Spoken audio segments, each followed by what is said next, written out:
We're going to talk today about making that difference with models of Christian-Muslim relations, models of improving relations, is one way to say it. De-radicalizing Christian-Muslim relations is the language of Dr. Roland Miller, whose article is there. Many of you have picked it up. I have more papers on the table today than we will cover, that's for sure. And but the basis of the foundation of what I'm going to try and do today is that big article. Can I borrow yours, John, for 1 second? Yeah. This big, heavy article, and I'm going to make it easy to understand, I hope, and that's my goal. But it is somewhat, you know, he's a great communicator. He's also a powerful intellect. And so sometimes you might need to read things a couple times to get it. And I hope you will. It's well worth delving into. So be sure to take all the paper there, even if we don't talk about it, if it's of interest to you. I had hoped to bring a Muslim friend with me today, and he emailed me this morning, the highest profile guy I was going to bring, and he said, I can't do it tonight after all. I'll show you his picture. So I apologize for that. I'm thrilled that he said he would try, and I'm sorry that he didn't make it. But we need to go on, and we'll still have lots of conversation, but I think it's valuable. And maybe another day to have a Muslim speaker come in and engage with you. I think it's best to talk with people than to talk about people. And so I wish to model that for you. And we will hopefully be able to give you that opportunity, but you're already finding it in the supermarket, in your workplace, in so many places. So that's good. I'm going to go back a little bit, especially if you're first time here and weren't here before. And if you were, maybe that's okay. I'll still retrace a little bit by going to this colorful big folder you have. We're going to go to the inside, basically the centerfold page. And we're going to, you don't have to, I'm only going to reference it, so you don't have to read along, but you'll have an idea later when you go back to try and summarize for yourself. What is this page about? I'm going to tell you, it's probably one of the more complicated pages. If you might remember, I talked about a man who was radicalized in Great Britain. His name was Najib Mawaz, and he's going to be at the top of this page. He was radicalized by growing up as a young boy in Great Britain. And I'm going to ask you to do something. I'm going to tell you this story again. But if you remember that story, will you just kind of raise your hand a little bit? See if I can read. Oh, some of you already with me.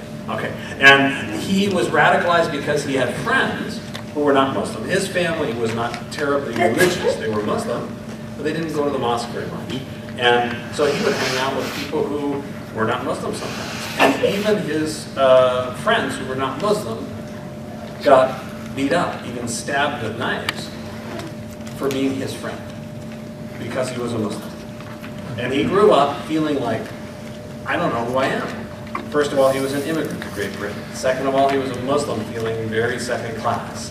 And third of all, his friends were getting in trouble for him being a Muslim.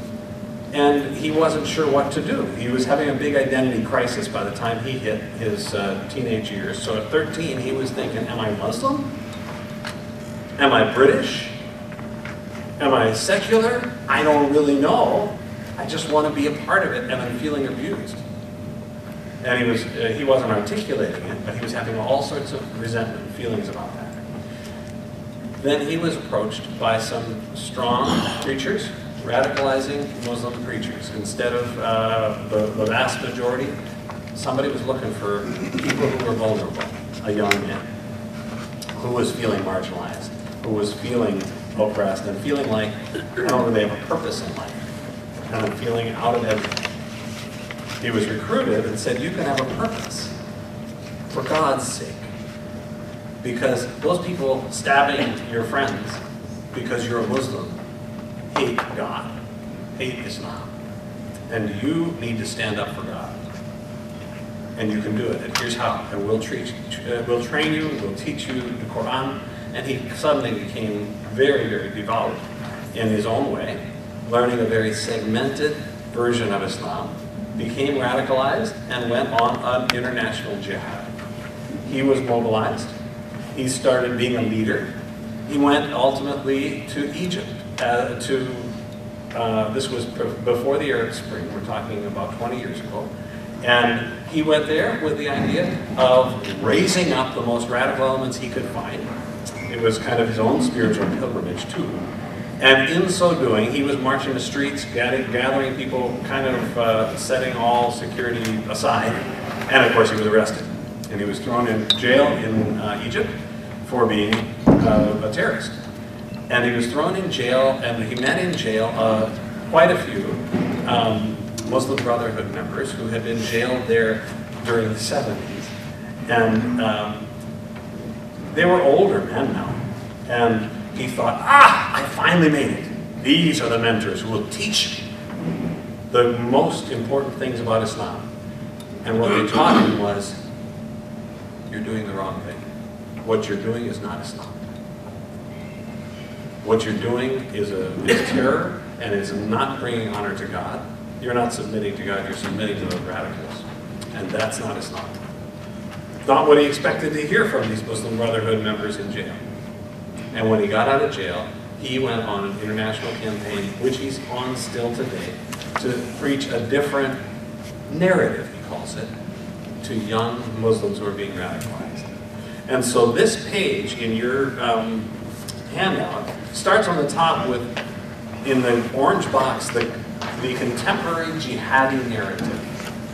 And you can read the words for yourself, but the big idea here is that what he was receiving from those radical preachers was a narrative to say, Islam is in this cosmic battle with everything else. And everything else is trying to oppress the cause of God. And there's some kind of conspiracy between Israel and Jews and Christians against Islam and the secular world against Islam. And then the narrative gets more detailed. But the big idea is you need to be against anyone who is oppressing Islam and do it with violence, whatever it takes. That narrative of hate has very, very little to do with surrender to God, and it has an awful lot to do with a political filter that's being laid on. But it's fair enough to call it a jihadi narrative. And what Najib Mawaz, thank you, has done, has said, we need to overcome this. Now, if you want to go on YouTube, it would be interesting. I'm not going to take the time for it tonight. I could show it to you too, but I think if you're interested in hearing Najib Mawaz, Google on YouTube, search for the narrative. And you'll find they did a nice interview of him, incredibly good interview. And he talks about the narrative. Talks about the jihadi narrative, talks about how he is trying to build a different narrative. A narrative of reconciliation and of trying to reconcile people with modernity. So he goes out and lectures young Muslims in all sorts of countries, developing and developed. And he tries to find the most vulnerable and say, what I believe, what you believe, but I've been changed. I don't think that's true. And I think what you're doing is not Islam. This is one of these moderate Muslims. He's got a great website. He's got a large nonprofit, now going worldwide, trying to do this. He's just one example of a solid deal there. What this page is trying to summarize, in addition to the two narratives, is the meeting in between. The meeting in between is using a type of example from Andalusia, Spain, where in the history of Islam, Islam came into a culture that was very, very non-Islamic. Very rich with lots of traditions that had nothing to do with Islamic history. And instead of rejecting it all in Andalusia, that is historically a place where lots and lots and lots of different streams of thought, art, tradition, religion flourished together, and Islam adapted it and kind of made it work. And this narrative or this page or me, I'm not trying to advocate that Islam goes back to Andalusia, but use it as a metaphor for saying, what is Islam today? Some people are asking that, well, everybody, I think, in some level, Muslim or non-Muslim, is asking that question. But Muslims are asking that too, and that's important to hear. They're asking, is Islam possible in the West? Is Islam possible in a Western-style democracy? Is it possible to be, you know, everything's up for grabs? Because we're not going to return, and most Muslims are fully aware of this, to Mecca in the 7th century without the technology, without the connections globally, and where the Muslim people are all in 1 or 2 cities. No, it's a much different picture today. And so governing that, working with that, even living a life of faith will look a little different. Now, do Christians have any challenges in modernizing? Is it hard? Are there questions that that you're asking that your parents didn't ask? Or that your grandchildren are asking that you didn't need to ask? I think the obvious answer I'm trying to point to is yes, of course. It doesn't mean that God changed. But surrender to God doesn't necessarily mean wear one robe and a pair of sandals and be ready to give my robe away. No, I couldn't surrender to God in a sweater. It doesn't say that in the Bible. There are some really simple things that that are different, that change, that aren't fundamentally changing our faith. But there are some real big structural changes. What does it mean to be in a government? We have several experiments in the history of Islam happening right now. Pakistan, you have a Muslim government trying to rule in the name of Islam. Bangladesh, you have another place that's, well, they're not saying they're a Muslim government. Trying very hard to be a different experiment. Or in America, Muslims not in charge in the government and yet living out their faith. Or in different ways. You've got a wide variety of experiments happening in countries around the world on what it means to be a Muslim participating in government and participating inside society today. Does it look like a Muslim democracy? Does it look like Saudi Arabia, a Muslim kingdom? Does it look like Great Britain or America, where we're participating as a political party or as just influencers in the world without necessarily a political leader? Interesting questions that are happening that Muslims haven't resolved the answers to. All of that is part of trying to figure out who is, what it means to be Muslim in this world. And in the midst of that are you and me, too. And every day, I'm not exaggerating, every day using a phone nicer than mine, but I'll put out a prop. Muslims in Somalia hear what happens in Eden Prairie. Every day. And if I go into the grocery store and I say Salaam Alaikum, and somebody's surprised, it's entirely possible that later they're going to get on Facebook and mention to their relatives in Somalia, I can't believe it, some guy, I think it was a Christian, said Salaam Alaikum today.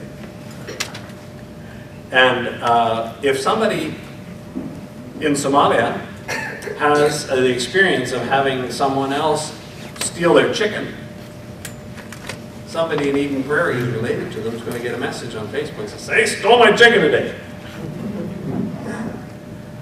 And if a Christian does something nasty to a Muslim in Eden Prairie, people are going to know about this in Somalia within 5 minutes. There is a huge community in the extended world from Eden Prairie that hears every day from their relatives right here. And it's not just Somalia, of course. I'm using that as an example because it's probably dominant in your minds. So what we do, how we interact, makes a difference, a huge difference. To put it in larger terms, maybe the personal Somalia example is the most meaningful, but to put it in larger terms, if we were to see Christians and Muslims as a world population, more than half of the world population calls themselves either Christian or Muslim. How we get along makes a difference. A huge difference. And in addition to the population, if we were to actually look, I'll just give you another map because it may be more meaningful to you. Red is Christian, green is Muslim. It's not 100% anywhere, but it's dominated by those two. There are other religions, clearly, but those two religions cover most of the map. And the vast majority of the world's wealth, the world's fuel, and the world's weapons are in the hands, more than 70%, of Christians or Muslims. How we get along is important. Some have said how we get along is a question of planetary survival. Maybe that's not overstating it, but it does matter to Jesus. I believe that. It matters how we get along. So, at our core, I believe, we have something really solidly good at the core of Christianity and of Islam. Our core spiritual teaching is something about goodness.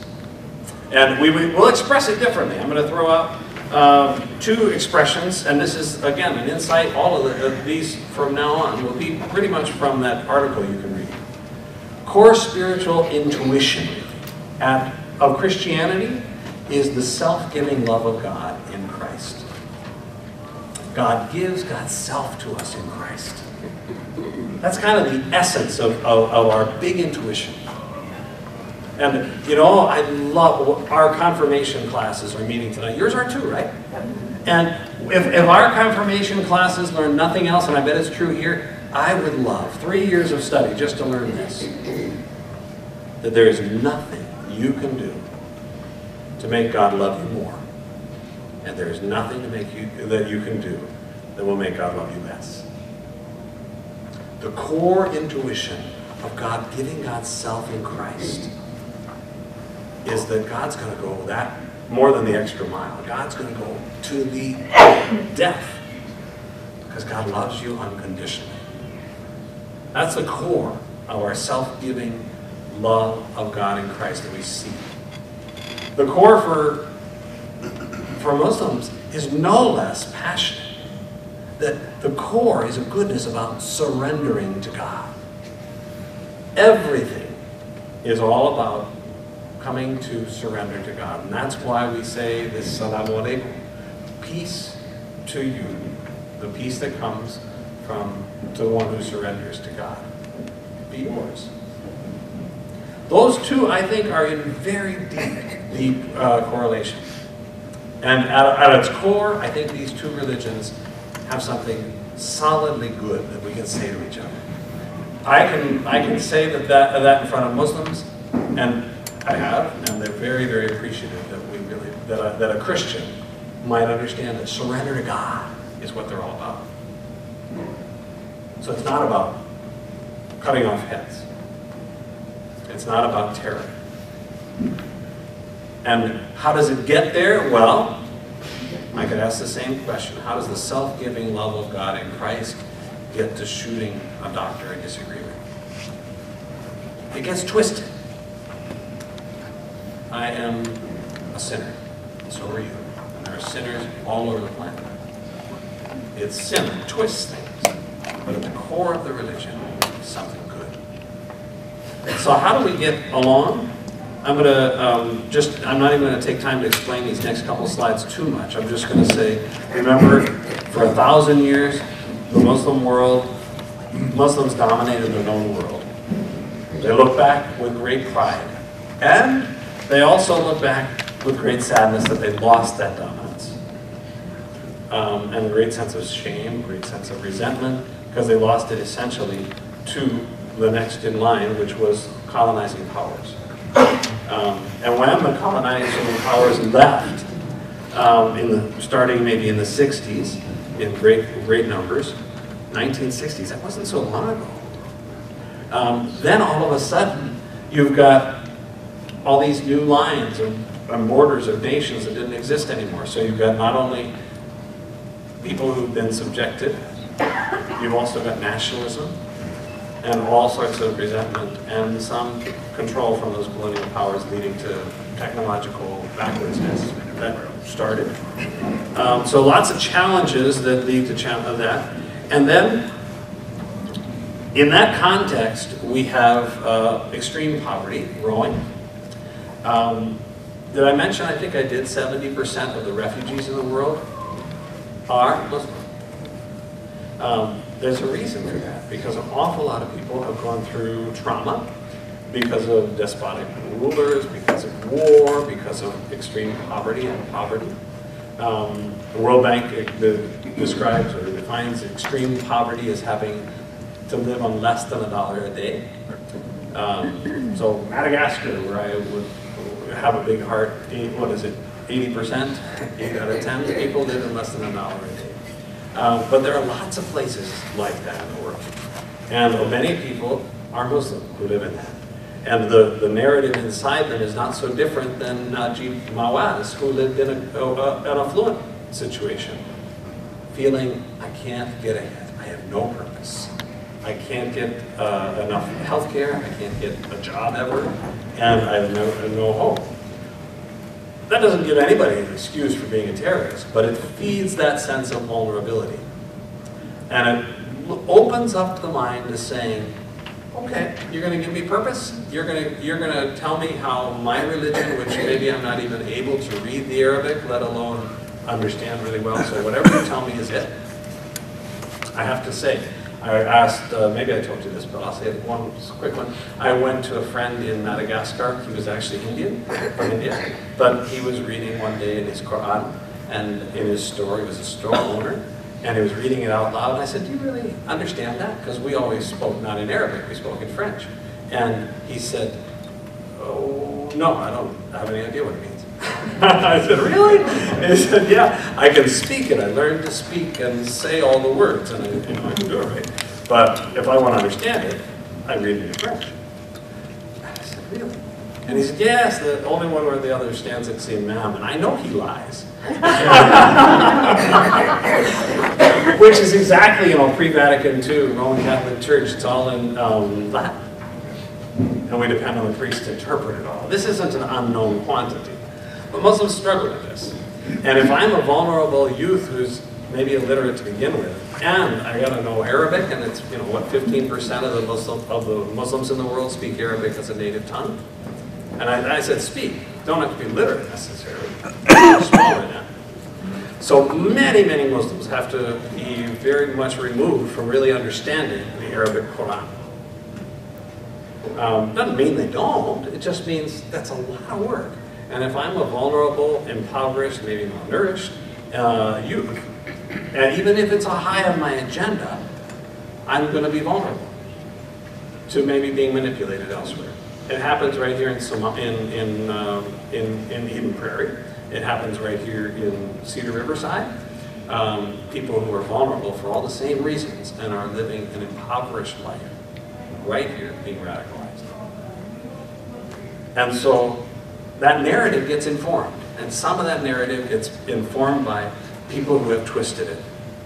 I am going to, for the sake of time, I'm going to skip, I don't know. Do you know the word Khorasan? No. I'm going to skip it then. It's not something, if you want to ask me about it, I'll be happy to tell you about it, but it was in the news like 2 months ago. It's not like headline news. So I put it in this show because I thought, well, it would be helpful to explain. But if it's not a question you have, let's go on. It's not critical. But this flag, you might know. ISIS, that's what you think of when you see it, for sure. And without telling you the whole story of Khorasan, the idea of this flag in a narrative is that the end of the world will come, and you will know the carriers of the ones who will bring justice and bring freedom at the end of the world, because they will have this flag. And that's ISIS. They're holding on to that. They're holding it up. They're not the only ones. In Nigeria, Boko Haram will use this flag. Not always, but they'll use it. Taliban will use this flag. Why? Because they want to be a part of that narrative that says, we are the victors, and we're going to bring the end of the world in a good way, and put down the evil and raise up the good. But it's obviously distorted and really gross. Hitler saw himself as a Christian. I think it's worth noticing that.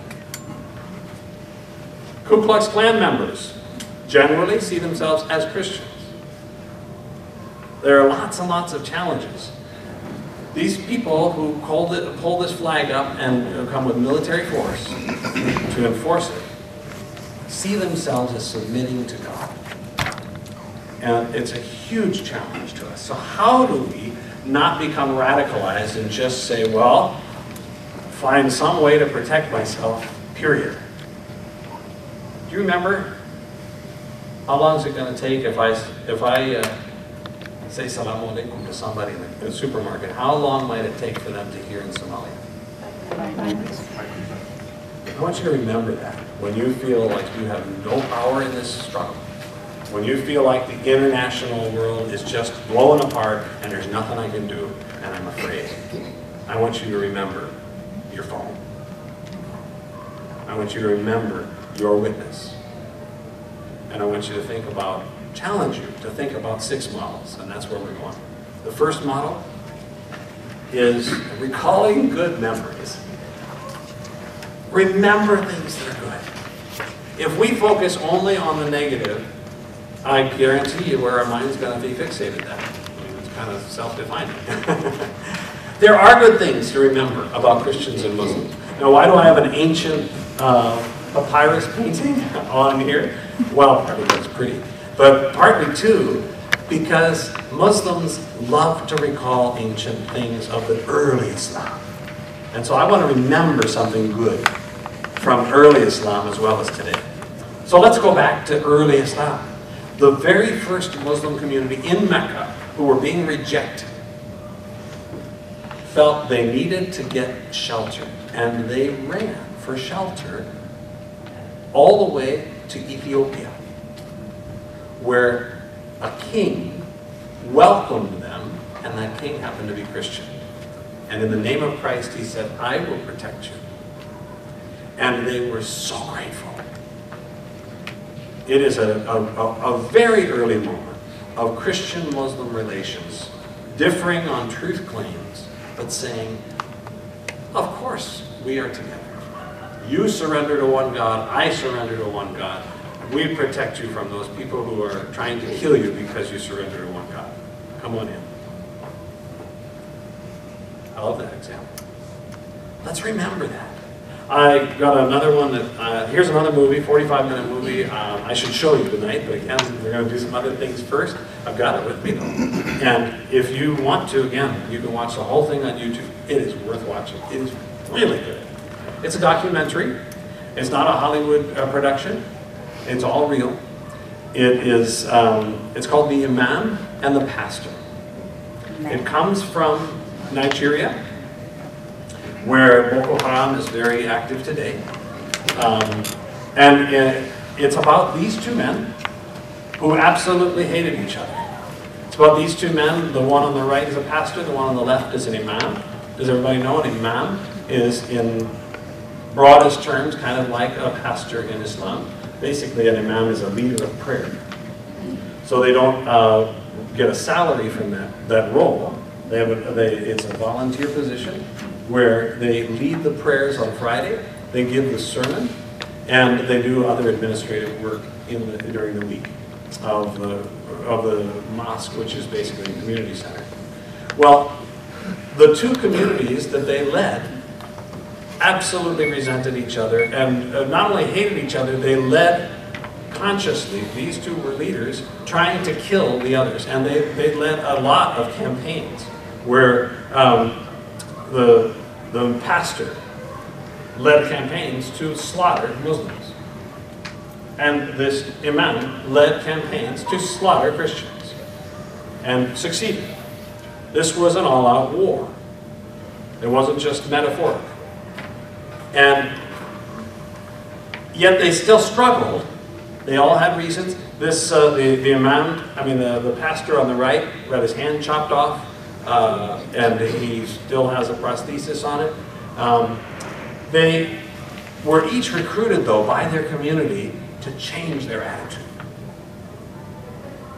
Their communities didn't like it, and they wanted less hate and more peace. And representatives of their communities wanted that. Ultimately, these two sat down talking to each other. Ultimately, these two are still active today in working together. They go around traveling together, speaking for peace, because they have seen that that's what Jesus would do, and that's what Muhammad would have taught them to do. And they really believe. And so the story of their lives is a story of transformation within. Partly because of the community, partly because of God moving in their hearts, and partly because of the resolve that they found in those pushes. But it's real. They went from place to place, and you hear in the movie, each of them say, like the pastor saying, you know, we had to sleep in the same hut when we would go to this village, and in the middle of the night I woke up and I had the urge to turn over and kill him. But I don't want to do that. That is not right, but I still struggle with it. And the imam could not have imagined ever being in the same room with him. He was trying to find plots for 2 years to get the community to kill that particular pastor, because he knew that pastor had been behind a slaughter. But today they found their way through. How did they find it? Through surrender to God, through recognizing the self-giving love of God in Christ, and saying, this is my path. I just need to remember those things. I think you do too. You need to remember the experiences that you will make when you reach out to Muslims. Recall good memories. There are lots of them. For the sake of models, I'm going to go on. Second model. This woman happens to be Jewish. Her husband, Jewish too, was a reporter. And he was they lived in New York. He went on a location in the Middle East on a story, was kidnapped by Al-Qaeda and killed. And making her story short, she said, I can't raise my kids hating. And I love her quote there. Al-Qaeda killed my husband, not my hope. And she advocates then for peaceful engagement to transform violence by peaceful engagement. What I believe this points us to in this model is that the solutions to our biggest problems are most certainly religious. Another person that we'll hear about, you'll see on the facing page here, Ibu Patel. I love what one experience. He's a Muslim. He is a leader employed by the White House administration, the Obama administration, since the first term, continuing today.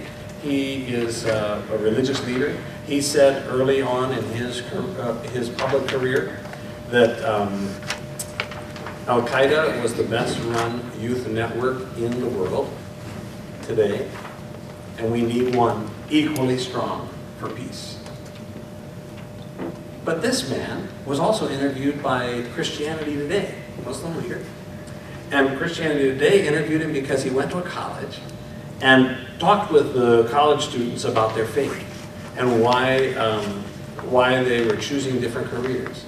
And he noticed as the Christians talked, probably because he was a Muslim, they spoke in ways that didn't talk about their faith. They just talked about what they really valued in life in terms of doing good things.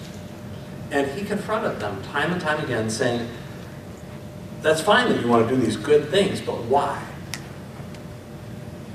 And he said, if you don't keep your Christian narrative, no one will. This is a Muslim speaking. Trying to urge them, and he's trying to say to the Muslims, keep your Muslim narrative. Because there's something very, very, very valuable about your faith. I don't believe that she could have ever found hope if it weren't for God Almighty. I don't think those two guys in Nigeria could have found peace without the impulse of God and the leadership of God. I think at our core, the solutions to our biggest problems are religious, deeply religious. Sometimes we run away from religion in those challenges because, what do you not talk about? Sex, religion, and politics. Well, actually, you gotta talk about these things. And your faith matters. And it's by living out our faith that we will find solutions rather than more conflict. So that's a model 2. Model 3, talking things through. Why do I have this nice picture of Malagasy woman there? Because in Madagascar, talking things through might even look like going and making relationships all the way through. I loved the village experience, going into a small village where we talked to the mayor and said, can we potentially come in, Lutherans, and bring in some health care through a clinic in your village? We've identified that it's a long distance to anywhere else to a clinic. And this Muslim mayor with 100% Muslims in that village said, where the Lutherans come, the village develops. Come on in. Let's keep talking. How do we talk? We invest in each other's lives. When we talk, maybe it's going to be through helping each other embrace life because of health care. Or maybe it's going to be, right after 9/11, there were a handful, I don't know how many, maybe 8 Lutheran seminary students at Luther Seminary who were studying Islam and thought, oh my goodness, we know of this one mosque locally and we know it's going to be tough. And they went outside that mosque and linked hands and stood around it to protect it. That was a huge statement. And it leads to relationships. The gentleman I wanted to bring with me tonight, and would be proud to bring another night, is there because I talked to him. We need to talk things through. We need to be in relationship with Muslims, talking things through. Here's another model, talking things through. Villages discussing healthcare in Nigeria. When Christians and Muslims talk about how do we take care of our community together, relationships happen. And those memories are there to recall. And those deep religious things happen. Model 3, this is the picture of the guy I was going to bring. Muhammad Farah, talking things through. Earlier this fall, we had a convention that we hosted from the ELCA in Excelsior about Christian-Muslim relations, and he gave a keynote for us as well. But again, trying to invite people together to talk together. Model 4, peacemaking from below. I am grateful that our political leaders are trying to make peace. That is, I have nothing bad to say about that effort. But it's not going to happen from above. It's got to happen from below. It's got to come because somebody sent me a Facebook message, and I think, really? There's hope. It's got to happen because somebody I care about was my enemy yesterday. And my enemies start turning into my friends. That doesn't happen from the top. Nobody's going to tell me who my friends are. They can tell me who I should be, but what's really going to happen is when I reach out to somebody and that peacemaking starts to happen. I'll tell you a crazy story. It was when I was in high school. I was out in Washington, D.C. I was actually skipping class. Don't tell my mom. And, and I went to get a soda at the local store, which was across the street, and I was with a friend. And all of a sudden, I'm getting this soda. Some guy runs in and He's bloody from head to toe. He's been beaten, obviously, with something like clubs, and he just flumps down on the middle of, on the side of the store on the floor. Intuitively, I'm a high school student. I don't, you know, I'm invincible, unquestioning. I don't think about it. I mean, I think about him. I don't think about the danger to me. All of a sudden, about 50 guys come pouring in behind him with no guns, but clubs, knives, all sorts of things. And what do I, invincible little high school student, do? I stand in front of him. Of course, right? That was dumb. And I'm thinking, the right thing to do is to stand here. I don't know what else to do. And somebody comes and lays a knife right there. And I'm not sure what to do. I certainly don't defend myself because there's no hope. And at the same time, I don't want to run away because this guy is back here. And so we're all hesitating because they didn't really want to hurt me anyway. And as we hesitate, somebody's making his way through the crowd. Obviously the leader. Everybody's waiting to see what he's going to do. He comes up, looks me straight in the eye. It was my friend. He and I lifted weights 3 or 4 times a week together. I didn't know he was leading a gang, but he was my friend. He looked at me, pulled the knife off my chest. He looked at me like, what do I do with you? He didn't say anything. He was just concerned because it was a friend. And there was enough of a standstill for a moment that the police came. And of course, everybody left.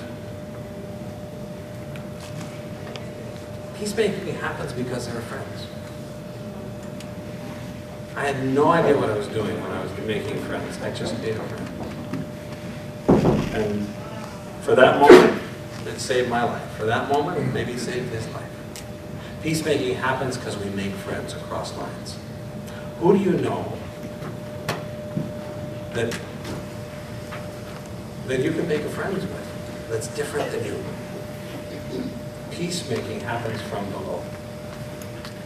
I loved this story. This has a picture of it. Saint and Sultan, St. Francis of Assisi, in the midst of the Crusades, walked into the midst of a warring jihad, a Muslim community, walked up to the leader and stood before him. And it's not recorded what he said, but he dared to go over him and speak out without weapons, with only prayer. Peacemaking happens from below. What can you do from below that's going to connect in Facebook tomorrow? There are lots of right answers. And you are a very, very powerful peacemaker in this world. By simple things. By saying hi to someone who assumes you hate them. That's peacemaking from below. Community self-change. This is another friend of mine here. Dark picture, I'm sorry. I talked a little bit about him last week. Bihi, his nephew, I'm sorry. Well, he's Somali. He lives in Cedar Riverside neighborhood. His nephew was one of these vulnerable young men who was recruited, became a terrorist, and went back to Somalia. He was subsequently killed very shortly after getting there. And Bihi has been on a campaign ever since to try and make sure that nobody else gets recruited. And he's done an awful lot of work. Why do I look at him for community self-change? Because his work was to try and lead the community of Muslims in the Cedar Riverside neighborhood to do something different. And so he's been raising up lots and lots of leaders, many youth. And the guy who was supposed to be here tonight is one of those youth he's raised up, who has now been internationally recognized. I got an award for peacemaking from the FBI in 2009. Pretty important stuff. And this guy is raising up, he's a mover and a shaker. He's been raising up lots and lots of folks locally to say, you do something different. You run a soccer league. You do a baseball league tournament. Doing these things to get those vulnerable youth involved in concrete, positive things and to change the narrative that the community digests. But if I had done that, would it have worked like it does for him? No way. I mean, yeah, maybe that's a language issue, but more than the language issue, it's not community self-change. But when he invites me into the community because I'm in relationship with him, oh my goodness, something else is going on too.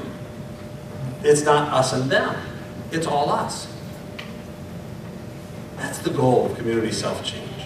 That somebody outside the community doesn't set the agenda for how a community should change, because we want them to be different.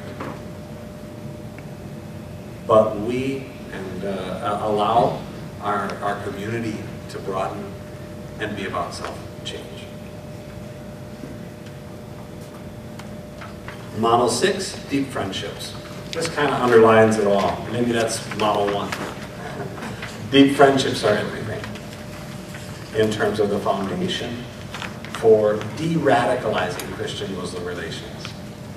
I think the most important thing I could do to help you, you meaning generally Christians, overcome fear of Muslims is to meet Muslims. Really, I mean, it sounds trite, but it's real.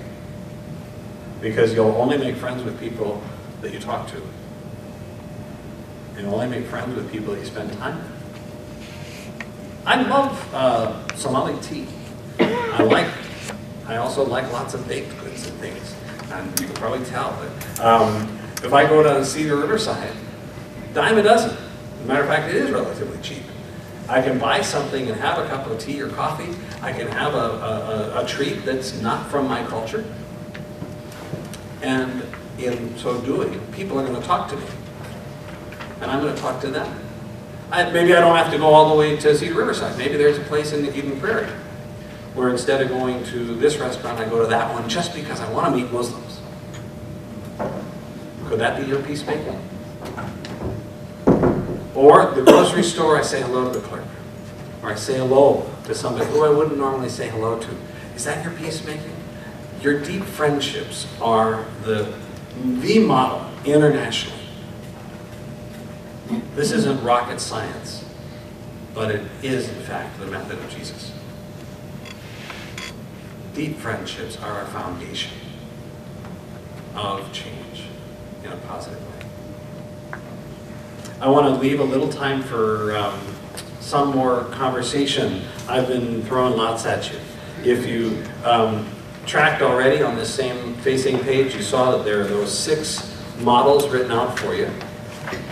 Because I hope that you take it home and think about it a little more, and wrestle with what does it mean in my life to participate in that model. But let me open it up. Are there questions that I can maybe right away deal with? I'm sad your friend couldn't be here because I would like to have asked him this, but I'll ask you. Would there be groups like this in Muslim community centers or mosques that are trying to understand Christianity like we're trying to understand Islam? Right. Are there Muslim groups that will gather trying to understand Christianity like, you know, exactly like this? Yes. In other words, no Christian in the room in that case. Right. And trying to understand what all those Christians think. And that's too bad. I have been privileged to be a part of some of the groups sometimes when Muslims want to know. But there's such a huge suspicion and fear that Christians will be all about evangelizing that it's kind of scary for a Muslim group to bring a Christian speaker in and say, teach us about Christianity. Because what Christian is going to do that and not try to undermine people's trust in Islam? So that is one of the suspicions. And in a place where Christianity is dominant, that adds to the suspicion and the concern about that. So there's a bit of hedge of protection there. But yes, you're going to find a lot of Muslims in the United States who are highly educated about Christianity, and probably many who know Christianity better than you do. Know the Bible better, know theology and the history of Christianity maybe better than you do. But they will seek it out, and they will do it in careful ways, so as not to be evangelized or at least understand enough of their own faith. You know, that's kind of like how I studied Islam. I really wanted to be well-grounded in my own faith before I really struggled with Islam to understand that. So I think Muslims are very similar that way. I saw your hand first, and then I'll go to yours. I just had a general question about how do communities such as Minneapolis, St. Paul, and the government of those cities, how do they prepare for an influx of people from another area of the world, such as a Muslim community, in terms of preparing officials, police, fire, those who we entrust with the public trust, so that they can ensure that it works? Big question. How does a community, its officials, its leaders, its community leaders come And then just as a dovetail to that, what do you know about how Minneapolis, St. Paul prepared for this large influx of Somali refugees? When there's a large influx of Muslims, and in this case, Minneapolis, St. Paul for a Somali influx, how do we prepare? I think, honestly, we don't do too well. I think the reality is that there wasn't a lot of good preparation. It was social service agencies that allowed and made that happen. Lutheran Social Service being one of the most active and strong. And I don't think that the public officials prepared for that in significant ways. And I'm grateful to say that thanks to people like Behe, some of the response to the gap in services and in leadership has been, he's helped raise up 3 Somali men who are now police officers in downtown Minneapolis. And I think there's one in St. Paul. Praise the Lord. We've got public officials who are Muslim now. One in Minneapolis, and of course we have Congressman Keith Ellison. But was that in preparation, anticipating an influx? No. That was in response, and the community, basically, of Muslims saying, we got to get leadership. We got to get a voice here in the public square. So I think we do a very, we don't do a very efficient job of anticipating our challenges. Not unusual, but in the history of the world. But it is also a great question to ask, to say, okay, wait a minute. Are we being responsive at all to some of the huge gaps in our society and leadership? Yeah. I saw your question next, and then I think I see you next. In the first session, 2 weeks ago, you made several references to the Quran referred to many prophets that coincide to our Bible, Moses, Jesus. So that kind of validates the Bible. Can you do the inverse? Were there things in our Bible that substantiate some things that are written in the Quran? Great question. So are there things in the Quran that are in the Bible that substantiate what comes to the Quran? First of all, historically speaking, the Bible comes earlier, and the Quran comes in the early 700s. So we're looking at 7 centuries later from the New Testament. And so it's natural that the Quran refers to things in the Bible. The Bible does not refer to the Quran. It didn't exist. And so there's nothing about Muslims in the Bible. But there is a lot about Christians in the Quran. Both books talk about Abraham, Adam, Abraham, Moses, Mary, Jesus, lots and lots of common stuff there.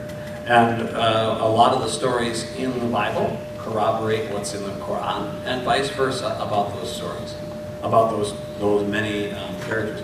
The Quran is much closer to a book or a list of decrees, laws, or ways of thinking, teachings, doctrines, and much less story than the Bible is. The Bible, the Quran seems to assume that you've heard the story about Moses, and so it references it, which is interesting. There is story in there, but it assumes you know some of the story the way it reads. I don't know if that's a good question. I saw your hand next. Yes, I'd like you to comment on how we deal with the Muslims wanting their practices and traditions taught in our public schools and in our nation, and our Christian history and traditions more removed, and also the pushing of the Sharia law in our culture. Great questions. Okay, those are biggies. So how would I think about the idea of Muslims saying we want our traditions and our teachings taught in the schools, and at the same time societally Christianity is being said, no, we don't teach that in the schools. And then there's this whole question of how does all this relate to Sharia, and can that Sharia so those are three very different questions. I would say the first one, we certainly don't teach or want to teach religion in our public schools as that's a decision that was made long ago. And so we separate those two, and to make room for one and push out the other, no matter which one is which, is just kind of a violation of that principle. I kind of like Australia. Australia figured this out. In the 80s, I went to Australia as a missionary for a short time, and they asked me to teach Christianity in the public school. I said, okay, that's interesting. And what they do is, their staff doesn't teach any religion, but there's one class a day which is religion. And if you're a Satanist, you can teach Satanism. If you're a Muslim, you can teach Islam. If you're a Jew, you can teach Judaism. If you're a Christian, you can teach Christianity. Whatever. Whatever happens to be represented in the community has its day, and the kids can choose which one they go to. That's interesting. It makes space for religion in the public square, which I think is probably closer to the intent in our government's formation than eradicating religion from public life. But maybe we're not going to choose it that way, but it would be a mistake for us to teach one religion and not teach. I mean, it'd be wrong for us to put our public school teachers in the position of having to teach a religion. I think that's not a moral sin, but it's against what we are standing. It's against our DNA as Americans. It's against our Constitution. And I think one of the challenges we've had that does lead to the question, maybe, of what about this Christianity being oppressed or pushed out of the public schools in a way? I think what we end up with is an awful lot of.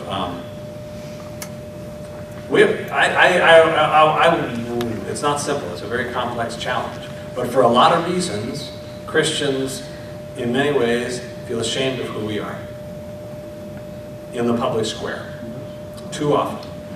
And so, in order to accommodate, and maybe it's partly because we're dominant in numbers, and partly in this idea of accommodation, partly but in all sorts of ways, there has been too much public rhetoric about, oh, we can't have Christianity recognized in the school. Well, it's very, very valid that my sons can pray at lunch if they want to. It's not against the rules. It's not nobody's going to persecute them for it, but they might feel ashamed of it. Why is that? Whereas my Muslim friend will not feel ashamed of saying, I want room to pray. I think this is more about our cultural tolerance for each other, and somehow or another it's become labeled in some ways that Christians shouldn't be dominant, so don't be Christian. Too Christian. But it's not about curricular choices in most places. In a private school, that's a whole different ballgame. But in the public school, it's not so much about curriculum as making space. And what are some models we can make space for all religions, but really be open to all religions? That's a public dialogue. And so, behind, go ahead. Be open to all religions in the teaching of all religions, but to push out a religion that our country has been based on does not seem right to me. Right. And so, pushing out Christianity, whereas teaching Christianity in the public schools is not what you're advocating either, I suppose. I don't know. I mean, that's what I guess that's what I'm trying to say is that it's not so much that we would teach the religion, but we shouldn't make religious expression of any kind inappropriate in the public school unless it's a civil problem. I mean, if my religion calls me to use weapons, then no, that's not tolerated. But it becomes a civil infraction rather than a religious issue. And Sharia, last week we touched on it a little bit, and I'll touch on it some more here, because Sharia is really two very different things. On the one hand, we see in the public eye, in the media especially, that Sharia is Islamic law characterized by horrible things like oppressing women, cutting off hands, and horrifying exercises of penal code. But Sharia is so much more than that, and it doesn't necessarily include that. There are different schools of law in Islam. There are 5, I'm holding that up, but there are more than that if you look at other denominations within those. And they have different requirements, but also Sharia includes much more than penal code. And the vast majority of Muslims are against penal codes that would be bodily injury. And so when a lot of Sharia is about, well, there's a way of understanding things that are really good, and some things are really bad, and some things are kind of in between, and it's more about what is a good submission to God rather than a law. There's a lot of gray area in Sharia. And it's more about tradition than it is about law. It's about the Muslim way of life. Sharia really just means a way. And so Muslims who are advocating for Sharia mean different things sometimes. Sometimes they're meaning, okay, the most extreme ISIS and Taliban advocating for Sharia have in mind exactly what you fear. But your Muslim neighbor advocating for Sharia may not have that in mind at all. And in terms of statistically speaking, probably does not. It's a tough thing to get through, and I think the only way to get through it is relationships, so that we know what our Muslim neighbor is actually saying, because there's a diversity of voices. The books that are written by emancipated women of the Sharia culture, they tell us about these traditions, which you want to call them, and how it affects their lives, and how it takes the freedom away from individuals. Excellent choice of words, because it is women who have been oppressed under Sharia, but which Sharia? Whose Sharia? It's not a patent thing. And so just like a Muslim who let's pick Pakistan, who's covered a Muslim woman in black from head to toe and only has something that you can't see through to see you, covering her eyes, and she's got hands and so forth, covered in gloves. If I was of another denomination of Islam, that would not be called for. There is so much culturally specific about the story of emancipated women, that it's not fair to the topic, really, to say all of Sharia means that. Their experience of it was that, and I'll never take that away from them. But that's not the universal experience of Sharia. Sharia is too big a word. It's almost like equating Sharia with Islam. And I guess that's what I'm doing, is saying you can't take Sharia as a tradition out of Islam. You have to be much more discerning than that. And most Muslims are. And we as non-Muslims who want to be in a relationship with Muslims have to start learning a little bit more about those neighbors. Because it is true, Sharia can be oppressive. And it is true, Sharia can be liberating. Both are true statements. I saw a question. Can you hold that for a sec? And I saw you next, I think. I think I know the answer to this, but am I welcome to attend a Muslim worship service? Are you welcome to attend a Muslim worship service in a mosque? Absolutely. Oh. Absolutely. And if I've been driven out of them in Singapore. Singapore and other countries too will be a different experience. I guess what I was doing is saying right now, because I want to say next sentence, anybody want to go? I could maybe help organize that. Because there are so many mosques that you could go to. And it would be a very educational experience. And what they would do probably is let you sit in the back and observe. But it is also true in Egypt, I have not been to Singapore, but in many countries, there's so much suspicion of you as a non-Muslim coming in that there would be places where you wouldn't be welcome at all. Yeah, That is absolutely true. that was the one I found. Yeah. And in Egypt when I lived there, my gracious, when I did attend a mosque, but really very, very rare. And most of the reason is people were extremely suspicious of a Christian evangelizing.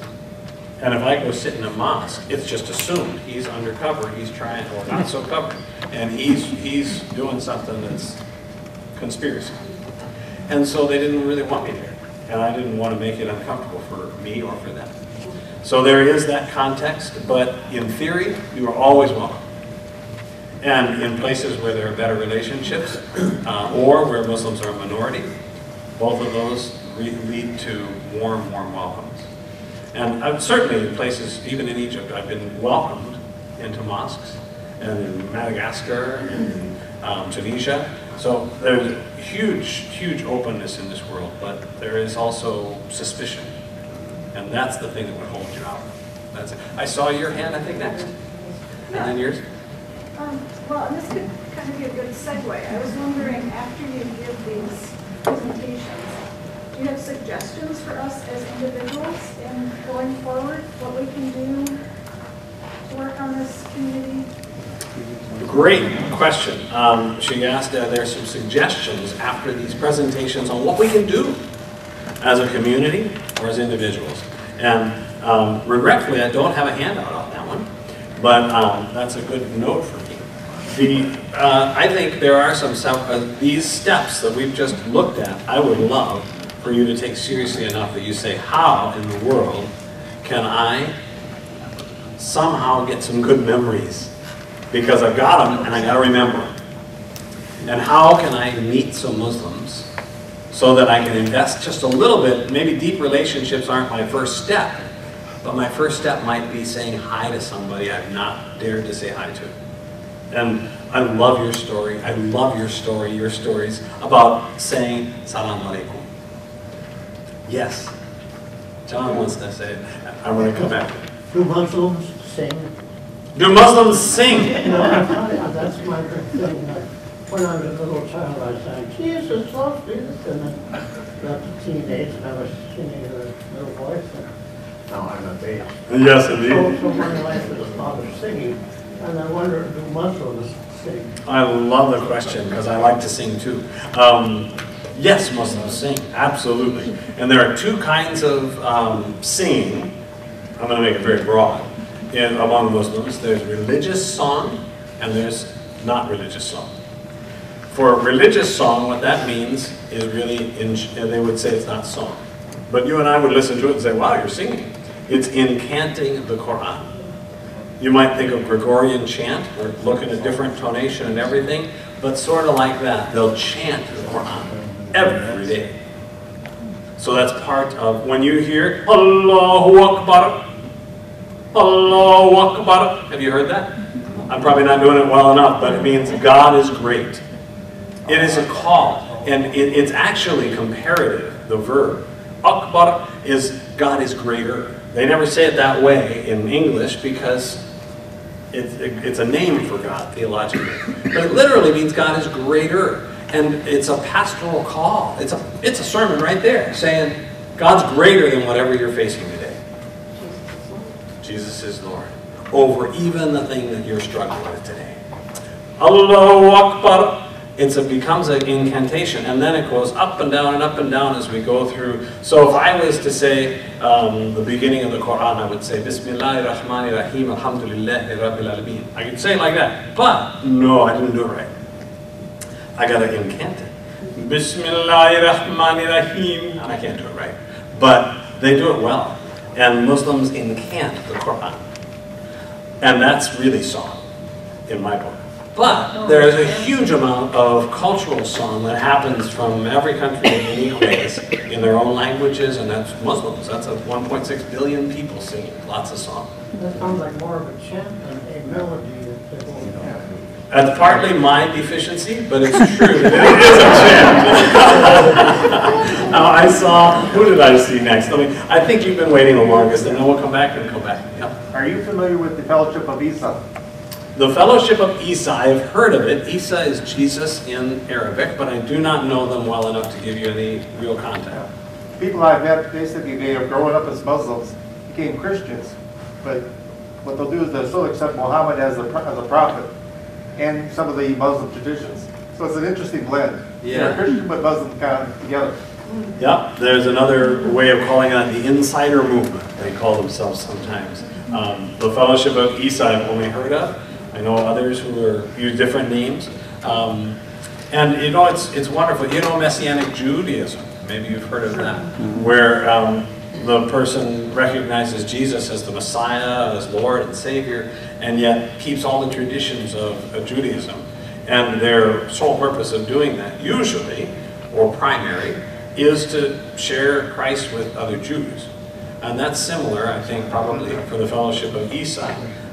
Very tenuous existence, and God leads these people and leads them there. I think, you know, it's a challenge. It's definitely a challenge. The service they have on Friday afternoons here at Eden Prairie, Yeah. are men and women both go to that? Because when I've driven by up on Edenville, you never see any of the women. You only see guys. Okay. Is that true? On Friday afternoon, is it for men and women, or is that just for men? Well, essentially, it's for both, in theory. And it's encouraged for the men to go. And the women are just really not expected to go. In a lot of countries, a women's place is at home. And so the understanding is that they will do it at home without coming in. But some women who are very devout and able to figure out and manage their schedules and their relationship with their husband, usually it's a married woman, will come to the mosque for sure. And it's just a much smaller number almost always. And so you'll have, you know, 10 or 20 men for every woman who comes to that mosque. And so there'll be a small area for women. I bet there are. So they don't sit together, then? Definitely do not sit together. So sometimes they'll do it in different rooms, literally, or in a different partition. Here, let me demonstrate Muslim prayer. I'm not going to do it all, that would take longer. But the posture for prostration is with my hands out, My head on the ground and my butt in the air. Right? and what you do is you go in lines like this, and the understanding, and I've heard so many women, Muslim women explain this to me, is I don't want men looking at me like that, and so it's inappropriate. And it would probably distract the men, and even if the women could handle this, the men are too weak. You'll hear them say it. So we go behind the barrier, and we do the exact same posture, and they don't look at us, and we don't look at them. That's actually the rationale. Does it feel oppressive? For some women, yes. Absolutely it does. But not for some women, no, they're just grateful. Not to be looked at. And so there is that. But anyway, it is true that the men and women are welcome in the mosque to pray, but they don't pray together, they pray in lines. Yes? Do they have to be facing east, and do you have to have a little rug? Yeah, well, you have a nice big You have to voice. carry a rug with you all the time. You do need to face Mecca. That's kind of, unless you just don't know where it is. But you're supposed to do it. And which is not necessarily east, depends on where you are. Here it's east. Well, how many times do they pray a day? 5 times a day is the... Now, what if you have a whole bunch of carpenters and plumbers and electricians up there doing the Viking Stadium, and they all decide that they want to pray? They come down and get on the ground and Great question, great question. I think everybody heard it too. I think Good job. You think it's silly. But the answer to your questions about the prayer rug and about what do I do in the middle of the day, of my work day, are similar. The answer is similar. First of all, the most pious, yes, they're going to find a rug and they're going to do it on time. But there's a provision in the Quran that says if it's possible. And so then there becomes tradition through the hadith and through rulings that say if your employer won't let you pray, or if you don't have a rug, the example is there in the hadith, if you have nothing and you're in the middle of the sand, there's no water, because you're also supposed to wash before you pray in a certain specific way, then just take the sand and go through the motions of the wash so that you focus, they call it ni, that you have the intention of worshiping God. And and they have that intention. Same thing with the rug. If you don't have a rug, just make a space holy by clearing it the best you can. If you got a piece of cardboard, I've seen lots of Muslims pray on cardboard. And it's about, I'm too poor for a rug, or I just didn't have it. And so they'll do that. And do you have to be in a mosque? No, of course not. It's good to be in a mosque, but it's not necessary. It's about your intentionality in prayer. So, can you postpone it to another time and do double at night when you're already in your own time? Absolutely, fully within the Islamic tradition. So if you only prayed twice, you've got 3 more times that you got to, and the day is over with. There you go. And now the nice thing about Muslim prayer is it's 8 minutes, 12 minutes. It's not really like long. So, but the reality is vast numbers of Muslims really don't do 5 times a day. That is true. But that is what's supposed to be done. I saw several hands. I've made you wait a long time, then I'm going to come right back to you. I just want to thank you. I've been to all 3 sessions. Your level of education, your tolerance, frankly, when Christians get on the media box, they don't sound like you. And I want to know, as a fairly tolerant Christian, I'd like to think I am, how can I influence other Christians to at least accept the possibility that they could be a little more tolerant? Because I think all of us, we associate with Christian. I'm a little embarrassed sometimes because extremely intolerant, and I'm less concerned about my relations with Muslims. I want to be able to make an impact on my relations with Christians, because I think we need to lead by example. If we can't show more tolerance, then they're not going to, somebody's got to take the first step forward to showing tolerance. I want you to keep talking. Well, how do I do that? Because, You're right. And I think the way we do that is by example, by engaging. I also, one of the challenges we have in the media as Christians, and I think if you ever get in front of a camera, you might remember this, that you're not speaking for all of Christianity. You really don't. No matter what you think you're saying.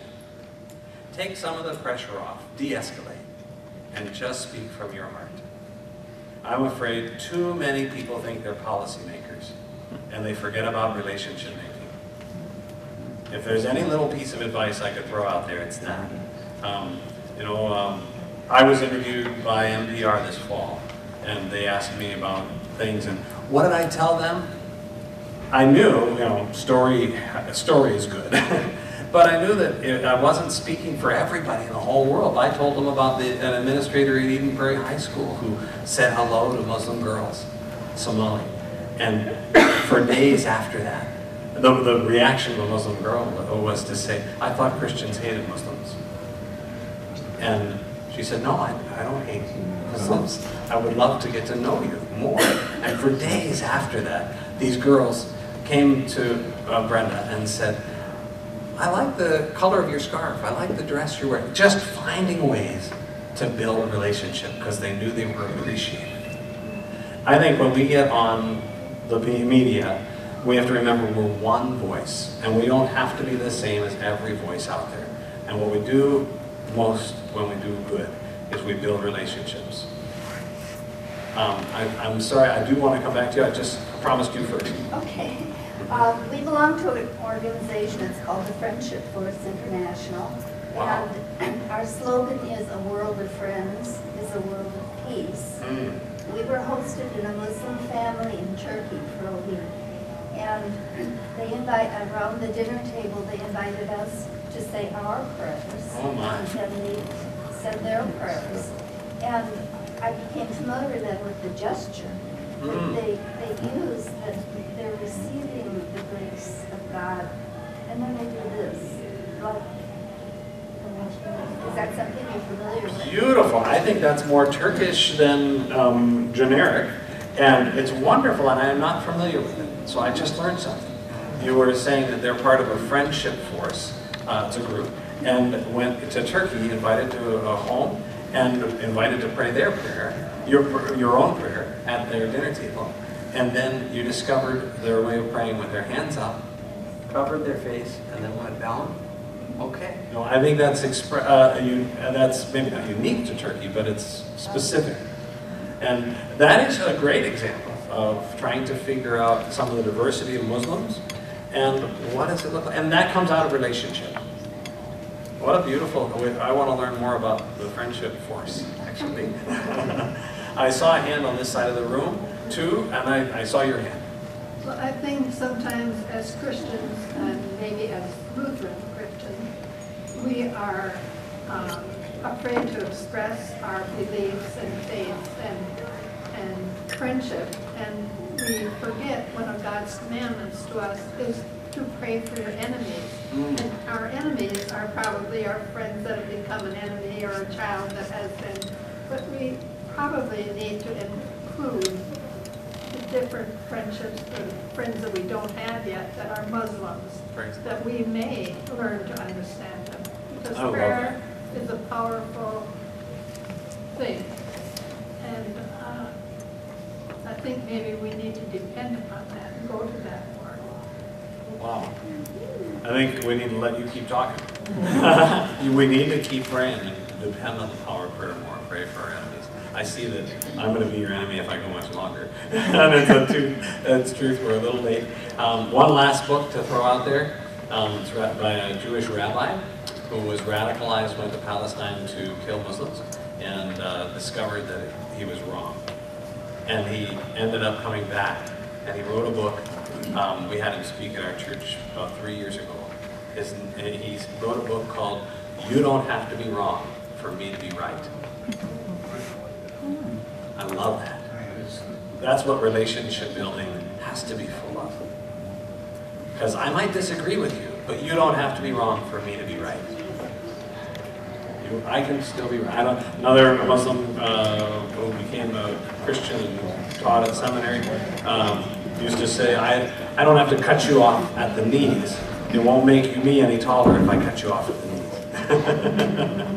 I think that's true. There are some handouts here. The